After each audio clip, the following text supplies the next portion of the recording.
Pythagoras and the Animals by Slonimsky. Read by Marco Zanelli. A Beatty Entertainmentart production.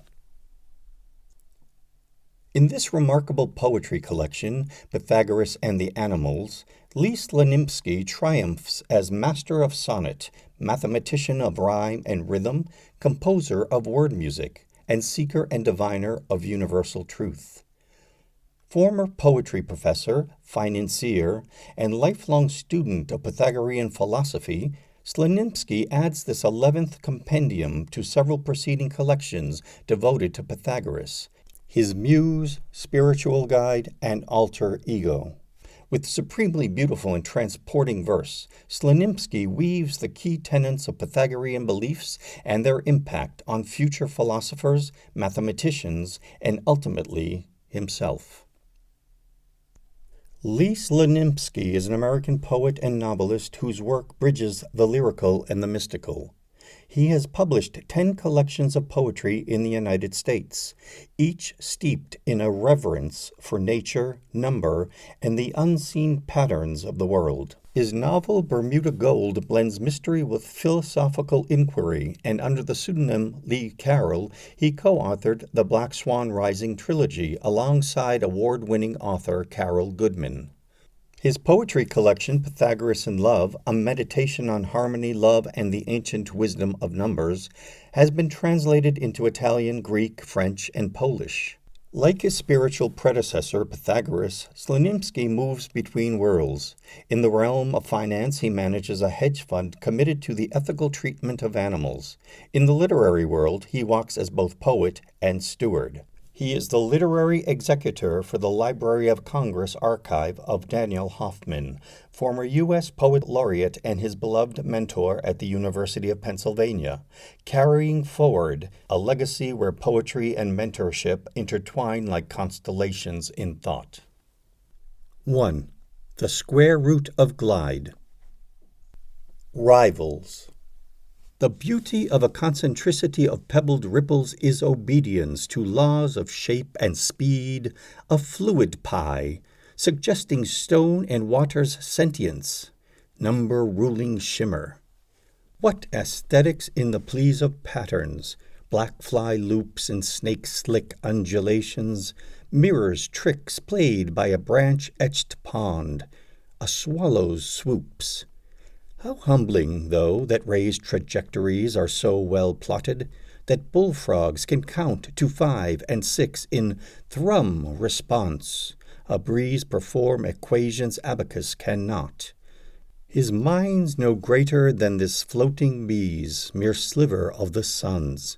Bright leaf agrees. Pythagoras's bees. The fascinating drowse of the morning keeps the traveler from traveling. From One Night I Was Thinking by Sadi, Persia, 13th century. The fascinating drowse of small white bees in dreamy hover over red petals distracts Pythagoras. He doesn't see a hawk's stiletto-sharp trajectory, hypotenuse of plummet scything air towards sudden talon spike of careless hair. Nor does he notice first light's trapezoid, branch etched in pond, scarlet geometry. He's sleeping with these bees, though wide awake. Savant of minutiae, he loves the balm mild wafts of air off a bee's slow float and him. Sweet scented haze. There's nothing wrong with all the world in this tableau that soothes. Bees startle into flight, but he won't move. Pythagoras finds clarity. After Shakespeare's number 60. The way these waves break on the pebbled shore shows how profoundly nature's ruled by math. Advance, retreat, like the ocean is at war with its own tidal impulse. A clear path to understanding lies right here, he thinks, for comprehensive laws and theorems. Truth. How foam seduces. Morning sunlight winks at steady intervals. Numbers reveal the deepest structure of the universe. More evidence in how gulls coast, then wheel and dive for fish, their competition fierce, reminding him of scholars arguing, maneuvers math made at their primal source. What understanding watching waves can bring. Savant-like. The beautiful, the mathematical. No living being combines these qualities more perfectly than one small chicory, alluring as it sways in summer's breeze. Savant-like in its petal counts, a prime most of the time, high teens. A constant thrill, its blue progressions. How it skillfully and lustrously earns mathematicians' fame among the flowers, bees. He could as well, in human circles, cities, lecture tour, just be more bold, shout out, exert some will, promote his nature genius everywhere. But he's aloof, a solitary man content with slow applause from morning sun. Black ants, leaf, grass. It wasn't easy in the ancient world to understand the bond between a tree and animals, and all humanity, one common origin. Vast time had toiled near endlessly to make deep differences among a rosebush, chipmunk, lion, ant.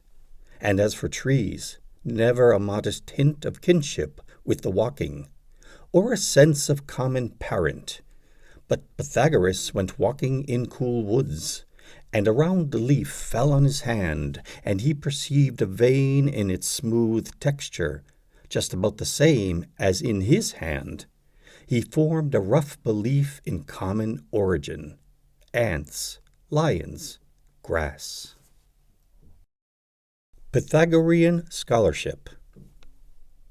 When evolution first brought plants to earth, with ferns the quintessential greenery, the surge was massive, like a second birth of life.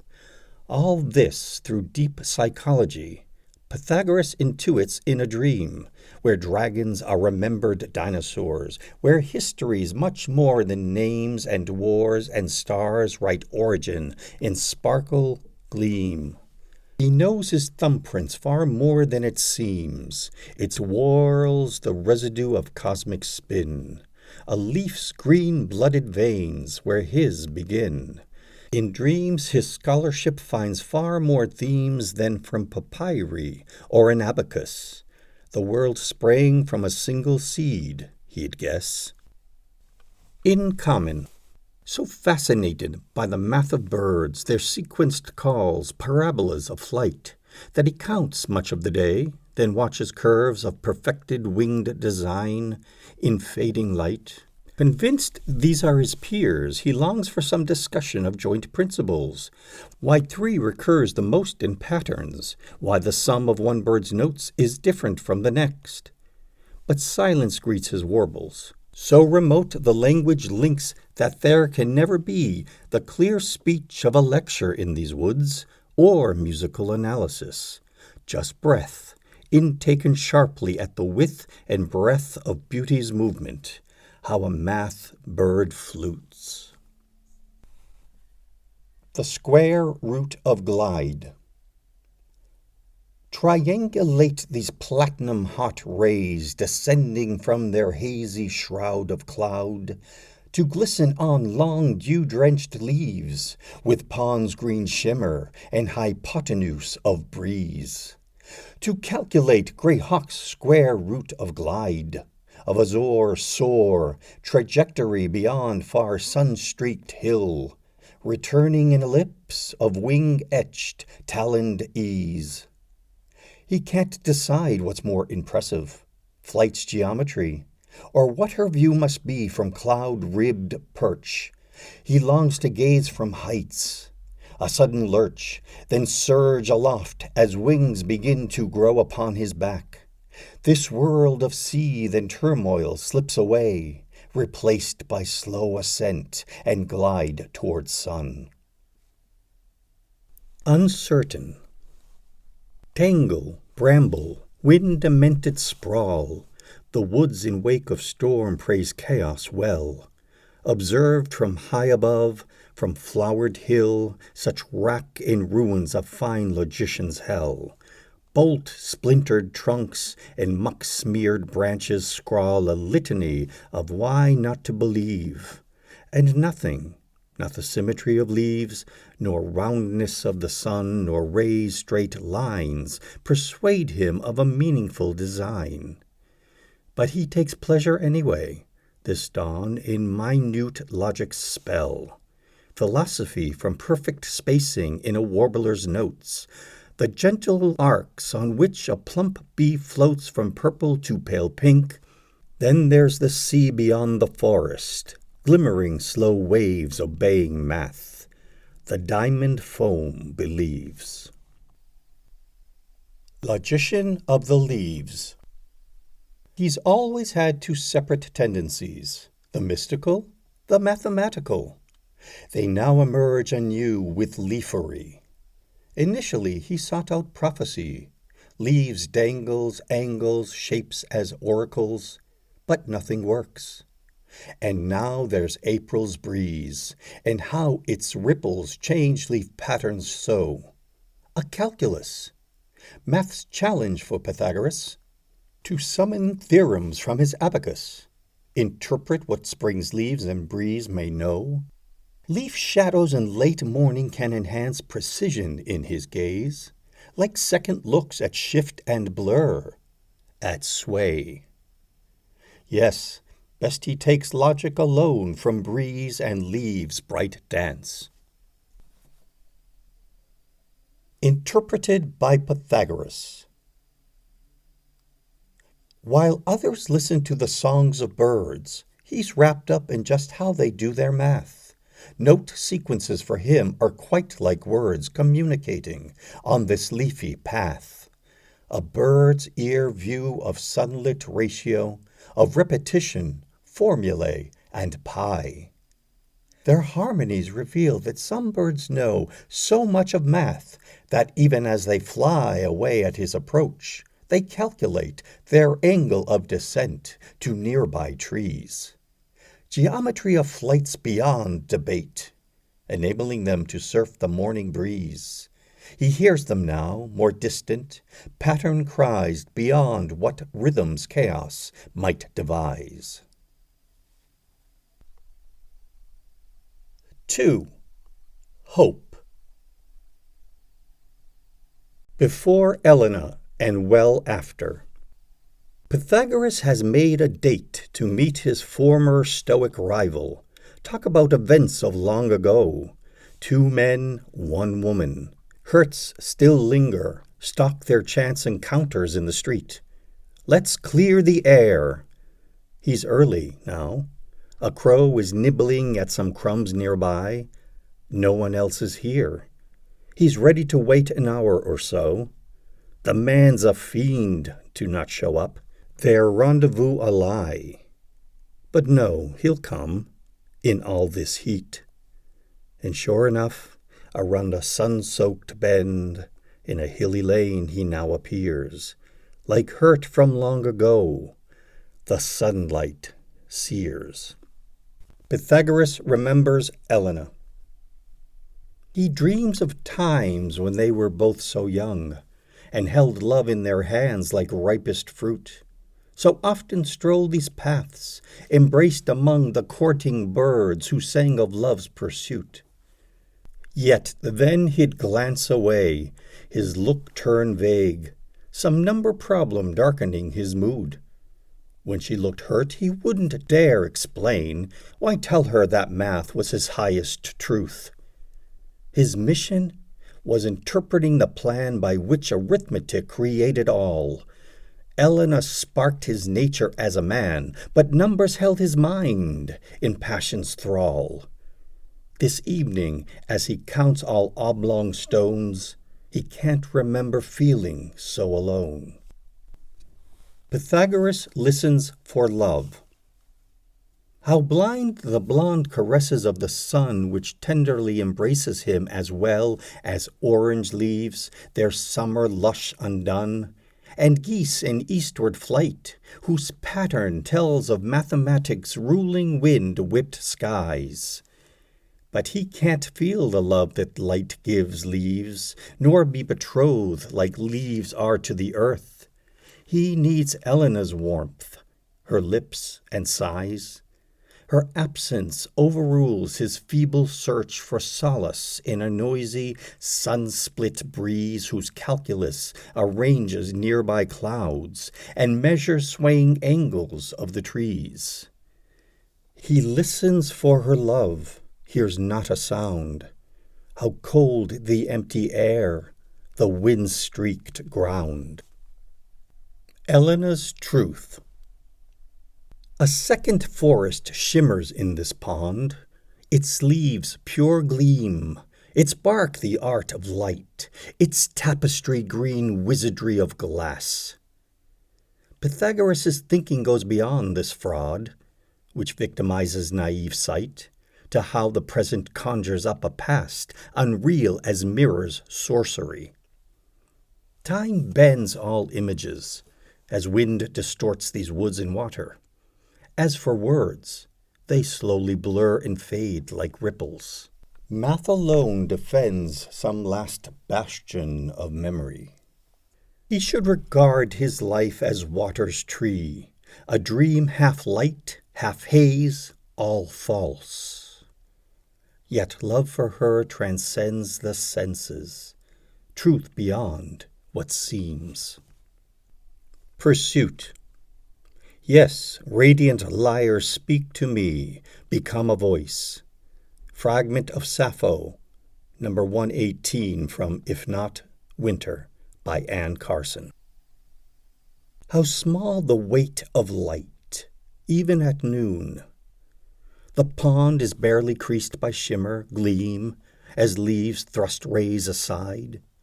So shadow rules these tangled woods, their stream splashed muck and murk, and waters glisten that listens to his thoughts, convincing him he's not alone. Just then he hears soft murmurings, a woman's voice in dialogue with ancient oaks. Her lilt surpasses warblers, subtle as a breeze that ripples shadows. Sappho wanders, too, her voice a lyre summoning the sun, but spidered bramble hides her from his sight. He follows her, pursuing fleeting notes, faint butterflies that tumble, flutter, float. Hope. Peripheral. The measurement of slant and shimmer, sun's astute geometry. An afterthought, equations that he can't devise to gauge some breeze trajectories or gnarl and slump of ancient oak. He sees only one mission for himself, now that Elena's gone. Glimpses his new love, alone, ahead, along this sun-splashed path at dawn, and nowhere else, as if she disappears into slow seethe and melt each day. Sappho's her name, he knows, or hears rumored.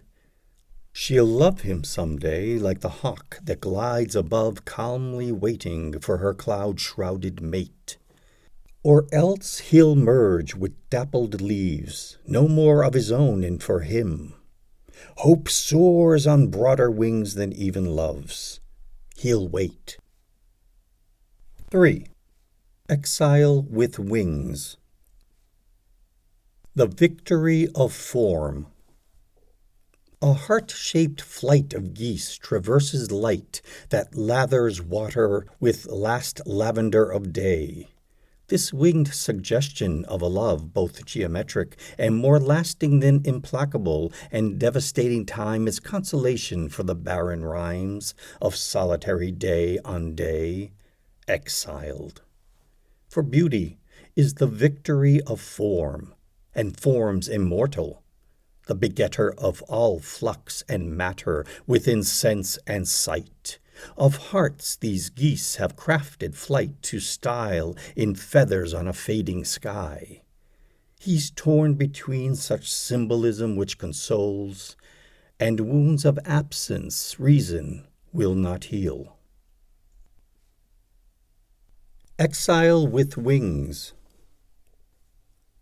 Triangle wakes merge as ducks swim ashore.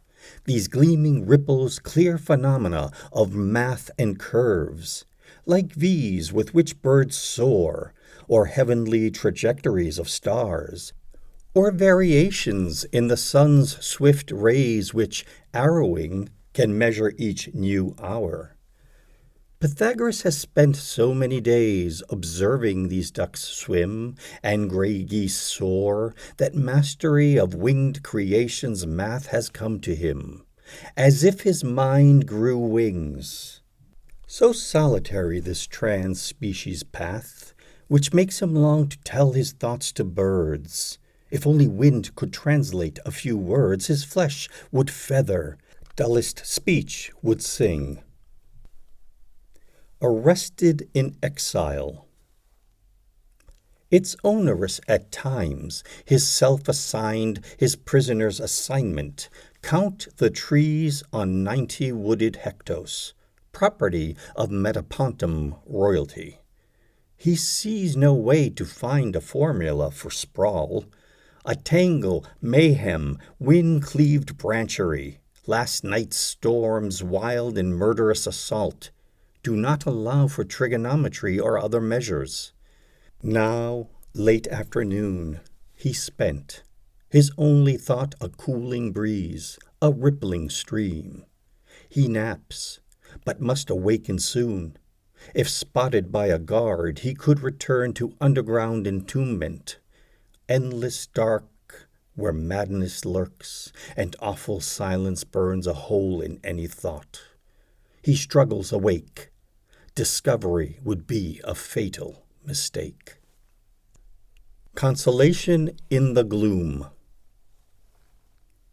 The flat earth's curve reminds him of his love, and how geometry of flesh prevails, exquisite in its sculptured, sweet details. No matter how he tries to gaze above to calculate the windy angles of sunlight and flight of birds. A huge cloud sails across the sun. Sky math completely fails to keep his mind off her. Who cares to prove a theorem that's no company in bed? And yet, philosophy is not quite dead. It still gives consolation in the gloom. The hint of earth as round serves to make room for bold, new calculations in his head. Though he'd prefer her kisses now instead. Pythagoras yearns for the academy. The way the sun emerges from behind this wooded hill and starts to climb the sky shows geometry much on its mind. For such a perfect curved trajectory as its sphere takes toward the perch of noon suggests academies for planets, light, wind lecturers for stars and changing moon, pure scholarship in which he'd take delight if he could somehow study in sky school. But he's terrestrial, like rock and tree, a slow-winged subject of the massive rule of earth and matter, clay. He'll never be so learned as the wind-weaved light which shows, from dawn to dusk, the sky theorems it knows. The Athens Academy. Reluctantly at last, he will inquire if he can lecture once again, for free, at the Academy. He'll need release, at least briefly, from exile. Have to see about a pardon even, maybe face some ancient enemies. But colleagues here, confined to birds and breeze, just can't fulfill the need for colloquy to make thoughts whole. He has progressed in reading leafery, a secret language that he longs to share with peers, as in his long-gone, august past. It's only intellect that brings him peace. He'll send the letter soon. He must not fear his own afflicted history, must try to trust the scholarly. A beach in Samos, quiet light. This late life opportunity astounds, although he's known for months it could occur. a year's release to lecture once again on leafery at the Academy. Once back in Athens, there's a boat. A steady wind is favorable to reaching his old shore. This morning he begins to make the rounds of boyhood haunts, a rough biography of how his deepest vision came to be. These gulls that glide and swerve adroitly were the earliest to teach him math of flight, remain his sun-washed, surf-commanding peers. He's not too old to wonder how sunlight has learned so many angles perfectly. Antidote. These gulls must be descendants of savants he met in childhood, and who tutored him in math, what he could fathom of it then. One glide, two swerves, dividing salt-tanged wind so they can coast and perch. He stares at them, at beak shape, wing fluff, any resemblance that might inspire recognition. Eyes that flicker meeting his as if aware remarkably of family history. But looks are blank, no wings that beat in sudden surprise. And yet he loves the sense of harmony between first years and last, deep bond right here. Metapontum's antidote, Samos, the speech whose gulls well taught Pythagoras. Cycles in Samos. The time between all waves is like a clock that measures quiet, poise. Irregular, it's true, for no two lulls are quite the same, but rhythmic. And somehow pause reassures Pythagoras of calm amidst wild spray, gulls wheeling, sunlight gleaming. He can take a theorem, he is sure, from ratios between wave crumbles and the intervals that follow sleekly, or divide a breeze by seagull's swerve to understand her flight. Work hard. But now the cresting rhythm lulls him into ponder, merging with slow light.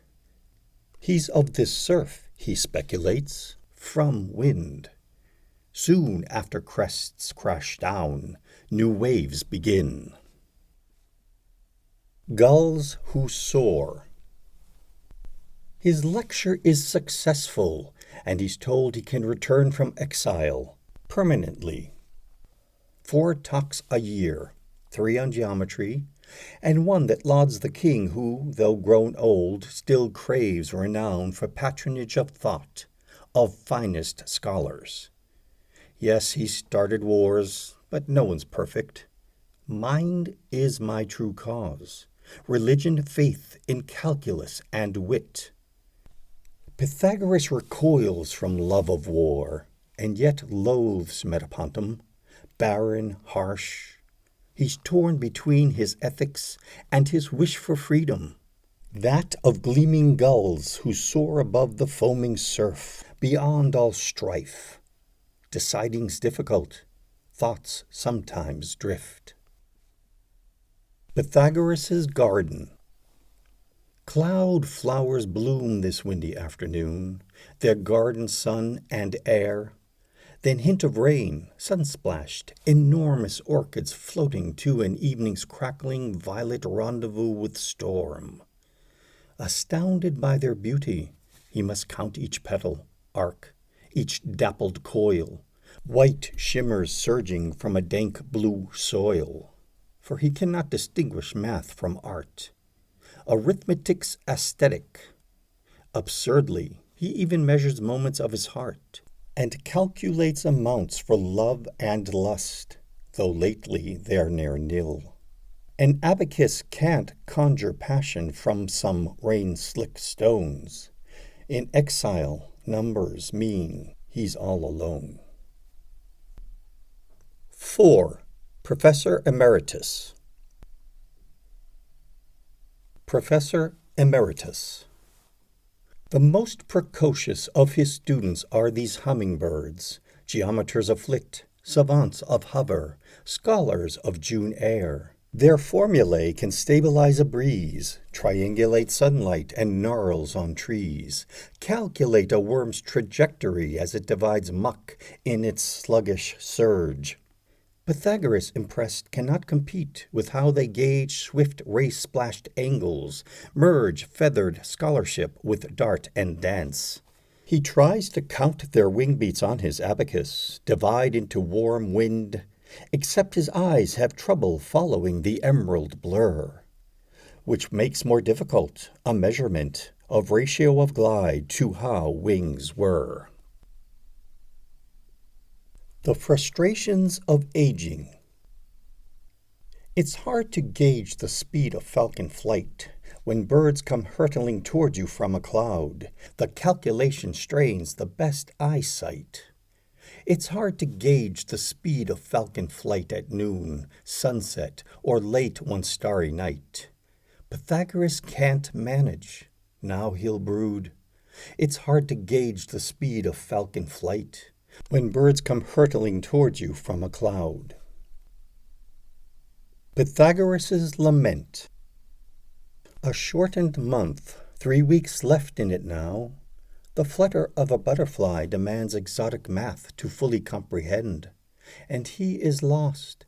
His efforts do not end, since something's always missing. Grains of sand are easier to count.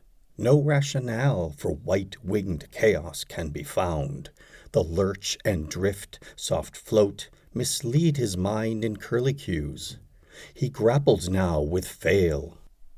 All limits are more tangible with age, and he needs to respect such boundaries. It doesn't matter that he was a sage.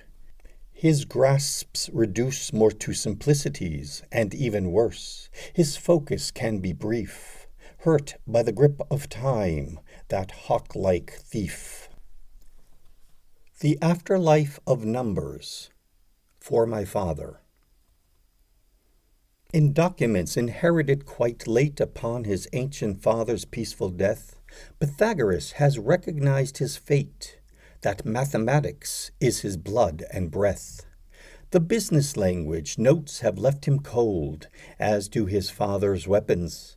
From his youth, but various calculations are like gold, which gleams with revelation, flaming truth. The very act of writing numerals, necessitated by a sea-borne trade, seems carrying out a sacred ritual. May delicate divisions never fade. His father's voice can't possibly be replaced, but here in math, his spirit leaves its trace. Bells. It's lost forever now, the instrument he long ago invented. Abacus with tiny bells attached. Pythagoras well understood that music's based in math, both flute together in their lyrical truth. So songbird skill combines pure lilt and count. He saw all this, but kept it to himself, though later others made it core belief in world views, systems named for him. And now, this morning, he sits by a sun-streaked stream that tinkles as it flows past rocks. He plays stream music on his bells. He must allow a water song its math. In lilting ways he reproduces sound, and bright streams gleam. The frailty of love. The way the water mirrors clouds above, as if they're sunken sculptures, petaled stone, like wind in bloom and shapes as white as bone, suggests a love affair of elements transcending what's perceived by thought or sense, a unity as tranquil as this pond. The hawk that circles loftily beyond the nearby hills is tracing just this love, a passion pulsing in geometry. How shape and number kiss the sky and soil. But what of human life, its strife and toil? Is it the province of such harmony? The hawk descends, is quickly lost to view. Then wind effaces flowers. They're lost too. A price that's paid. The curtain's coming down so painfully. because the show seems not quite at its end. Just one more theorem, and he's sure to be the man whose math explained eternity and soothed the sun, eternity's best friend. It's all he can do now to stay awake those first few hours after dawn arrives. A shame, the way his mind and flesh divide, one scythe sharp still, the other soon to break upon the rock of age. He can't decide if flesh is failure, or if nature's way of brevities to give new life its day, and thus death's sacrifice is not in vain. Such consolations wax, and then they wane. 5. Sway. Pythagoras, pacifist. There's majesty in just a simple pause, a royal leisure in reflection. He observes a butterfly's blue flutter. He is confident it has some logic, laws for catching light with flight, selecting green. But flit and float still startle like chaos, wing permutations well past abacus. His talent is, he stands calm and serene. 100 years or so from now, he'll be a butterfly himself, or else a tree, or ant, or squirrel. There's no way to know. His great hope's that he will still love the slow, and oak enjoying watching redtails soar, with leaves for eyes. Its hurry causes war. The King of Thebes. He seeks to blend with just this patch of grass, or maybe with an oak, crowned sprawling west because sea winds blow here. His human past he'll soon observe in twigs like fingers, leaves like hair, and bark like skin. A deer believes it was a hunter once. He must agree that all the humblest will rule royally, reverse as well. He should rehearse life as a beetle, flower, sun-drenched tree, and thoughtfully, for soon he'll have his hearse. This butterfly that hovers in sunlight may once have been the king of Thebes or Crete, and when it flutters wild with joy of flight, it seems to love the humbleness of fate.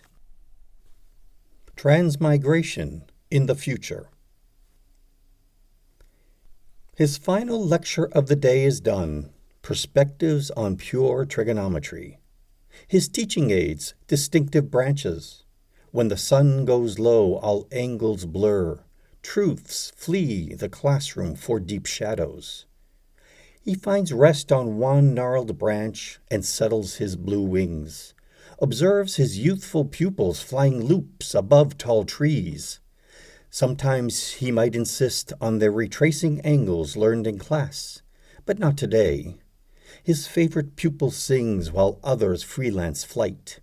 He has great hopes for 4 or 5. They're agile, oh so fast.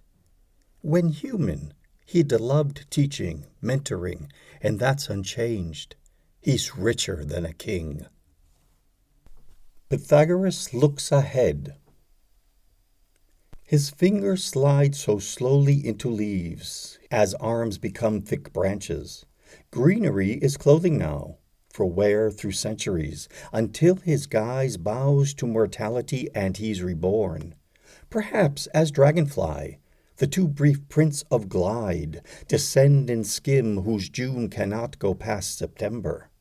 Fly all autumn long, regardless, past all gloom, and then become a hawk in Italy, and roam high skies, sharp-eyed, near endlessly. Such transmigration is the greatest gift that atoms in their weavery allow. No time to mourn each phase that he has left. Each new forms all the world that he can know. He's gone a decade, for my mother. To multiply all leaves by clouds, then wind, is beautiful and accurate.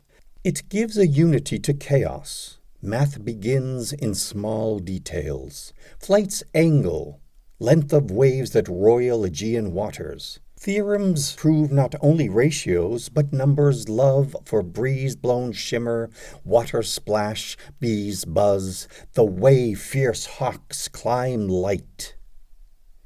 Pythagoras had said all this 10 years ago. Apollo knows these words by heart, and now, alone, he says them to a tree, a rock, his abacus, then finds a newer audience. Some crows are nodding yes from one gnarled branch. They seem to love such thoughts. Their night black feathers gleam. Kindness. Xanthe's idol was Pythagoras, the loving wizard of the abacus, who never hurt nor ate an animal. X wonders now if change might help his health, new discipline of eating only plants, less likely than the lambs to have a soul. Crisp air, brisk walks, a swim, these are true wealth, not jewels in their cases, endless land. Xanthes had once met him, long ago, a tiny child. He'd reached up for his hand inside Crotone's court. The sage was slow, but X remembers a strong grip, the glow in dark brown eyes. A king without a crown, his father told him afterwards. And now he craves the magic of that wizard's wand, his meatless purity, transcendent mind. His kindness is the perfect way to go. Banking. Xanthe's patience has expired with the endless doctors trekking up his hill to minister to his fatigue and aches. The early morning breezes better soothe his inflammations than their herbs, their fakes. His only remedy is force of will.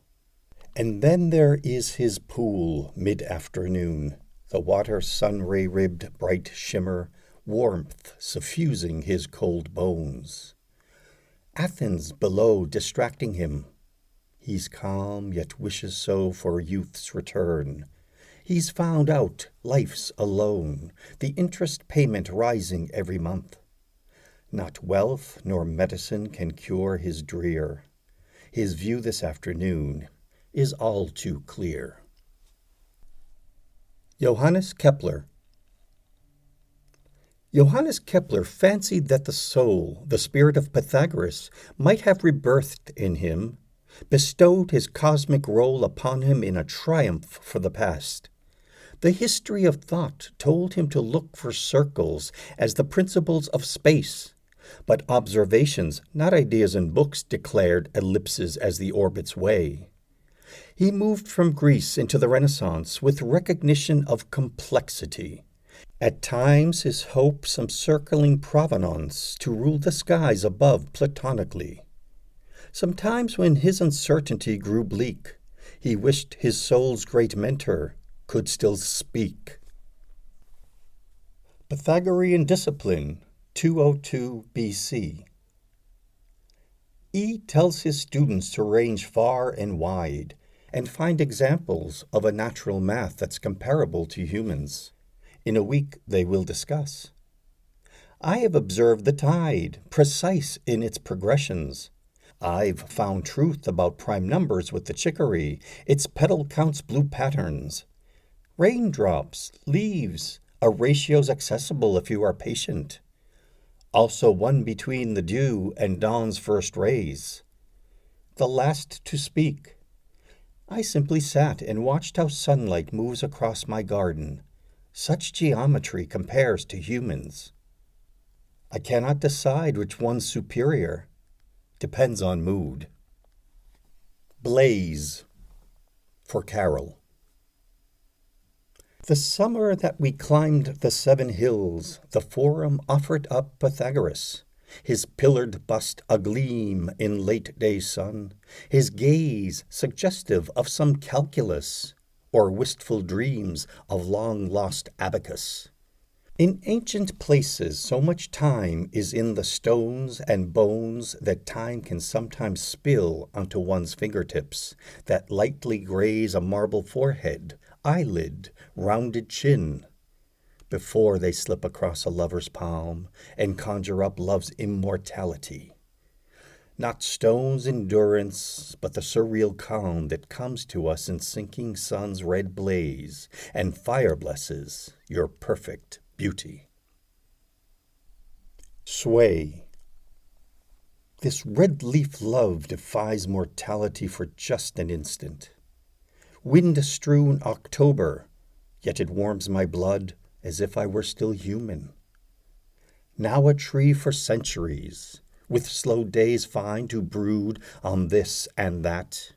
An ant-spark climb, a wren who's built her nest amidst my lush and gleam, fast scarleting.